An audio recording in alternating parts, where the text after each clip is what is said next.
वाह, तुम दोनों के दिल में तो एक ही बात चल रही है। तुम्हें पता है, भगवान जी ऐसे बहुत कम जोड़ी बनाते हैं जिसकी सोच एक होती है। और वैसे भी कल्याणी जी की परीक्षा में तो तुम दोनों पास ही हो गए। उन्हें लगता है कि इस घर में सबसे बढ़िया जोड़ी हमारे विभोर और रीति बहू की है। वैसे जीजा जी के बड़े भाई सा का मुंह देखने लायक था, चूचू का मुरब्बा लग रहे थे।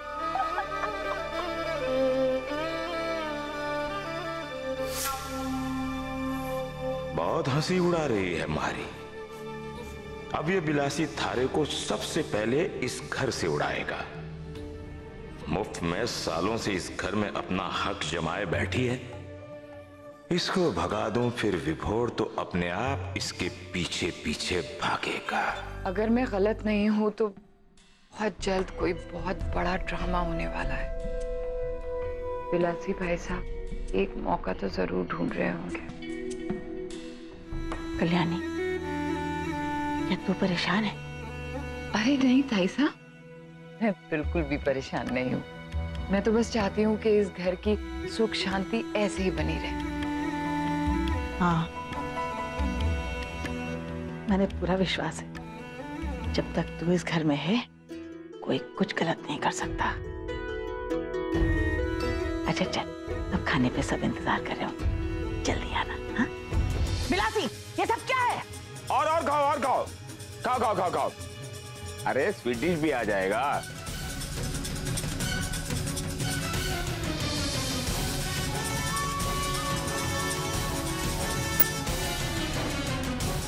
बिलासी, हाँ? मैं थारे से पूछ रही हूँ, ये कौन सा तरीका है? एक मिनट भाई, एक मिनट। तरीका? माँ जी, ये तो पोदार परिवार का तरीका है, जहां जिसका मन चाहे आकर कब्जा करके बैठ जाए और बाप का माल समझकर उड़ाए।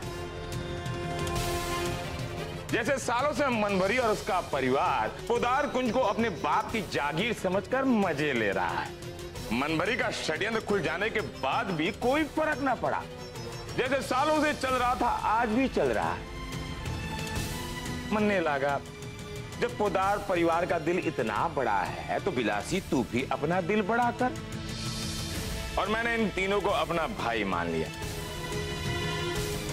भाई खाओ खाओ, हाँ खाओ।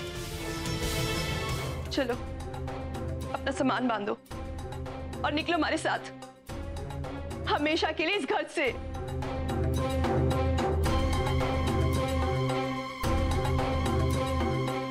पर हुआ क्या?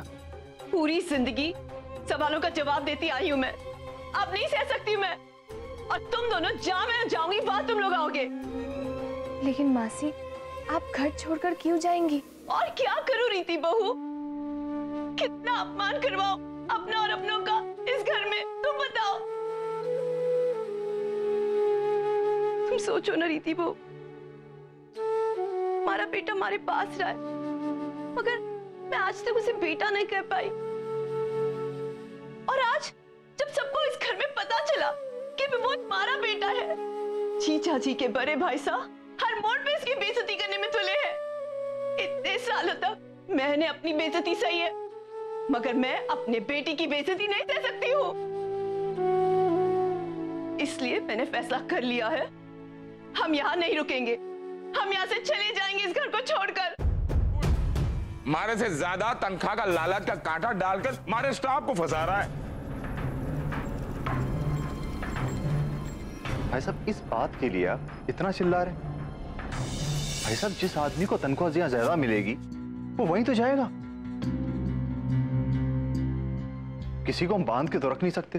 तू तो बोली मत घनश्याम, तुमने तो विभोर नाम की काली पट्टी अपने आंख पर बांध रखी है, सारे को तो कुछ दिखाई ना दे। आज अपने धंधे के नाम पर हमारे स्टाफ को लालच देकर खींच रहा है, कल को हमारी दुकान के सामने अपने सोने की दुकान खड़ी कर देगा और सस्ते भाव में माल बेचेगा, तब तुम्हारा ग्राहक भी खिंच गया कि नहीं है? जीजा जी के बड़े भाई साहब, बुरा ना मानना, बिल्ली को ख्वाब में चिचिड़े ही नजर आते हैं। जैसे आप हो वैसे हमारे विभोर को भी आप सोच रहे हो मगर वो वैसा नहीं है। और वैसे भी हर बात में आपको ड्रामा करने की आदत हो गई है। तू तो अपना मुंह बंद कर। भाई साहब, हमारी समझ में एक बात नहीं आती है,